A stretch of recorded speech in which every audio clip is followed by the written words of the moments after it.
আপনি কোনো ভালো কাজ করেন গোপনে, যেটা আল্লাহ ছাড়া কেউ জানে না, ওর ওসিলা করে আপনি আল্লাহর কাছে যান, দোয়া কবুল হবে ইনশাআল্লাহ। আরেকটা অপশন হচ্ছে আল্লাহ পাকের যে নাম এবং সিফতগুলো আছে এগুলোকে ওসিলা করে দোয়া করা। যেমন আল্লাহ তোমার রহমান নামের ওসিলায় আমি তোমার কাছে দয়া চাচ্ছি, তোমার আল গফুর নামের ওসিলায় আমি ক্ষমা চাচ্ছি, তোমার আর রাজ্জাক নামের ওসিলায় আমি রিজিক চাচ্ছি, ওয়াহাব নামের ওসিলায় আমি সন্তান চাচ্ছি ইত্যাদি। কথা কি বুঝতে পারছেন? যে নামের সাথে যে বিষয়টা যায় এটা ওসিলা করে আপনি দোয়া করলে ইনশাআল্লাহ তাআলা আপনি আপনার ফলাফল পাবেন।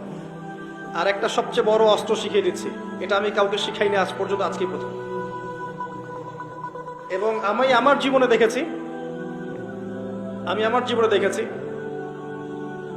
এই ওসিলা করে যা চেয়েছি পাইনি এমন কোনোদিনও যায় নাই। আলহামদুলিল্লাহ, আমি সম্পূর্ণ আল্লাহ পাকের কৃতজ্ঞতা এবং শুকরিয়া আদায় করছি। এইটা ওসিলা করে আমি যা চেয়েছি আমি সারা জীবনে তাই পেয়েছি।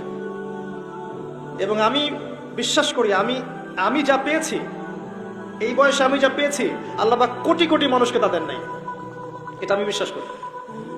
এই বয়সে আমি যা পেয়েছি আল্লাহ পাক আমাকে যা দিয়েছেন, যত দিয়েছেন, কোটি কোটি মানুষকে আল্লাহ পাক তা দেন নাই, আমি এমনটাই মনে করি। আমি কি শিখাই দেবো সেটা? আপনি আল্লাহ পাকের তাওহীদের ওসিলা দিয়ে দোয়া করেন। দোয়া করতে করতে আল্লাহকে বলেন, আল্লাহ তোমার তাওহীদের কালিমা লা ইলাহা ইল্লাল্লাহ এর ওসিলা করে তোমার কাছে আমি চাচ্ছি, আপনি পাবেন ইনশাআল্লাহ। যদি আপনার রিজিক হালাল হয়, যদি আপনার আকীদায় শিরক না থাকে, যদি আপনার আমলে বেদাত না থাকে, ইনশাআল্লাহ পাবেন।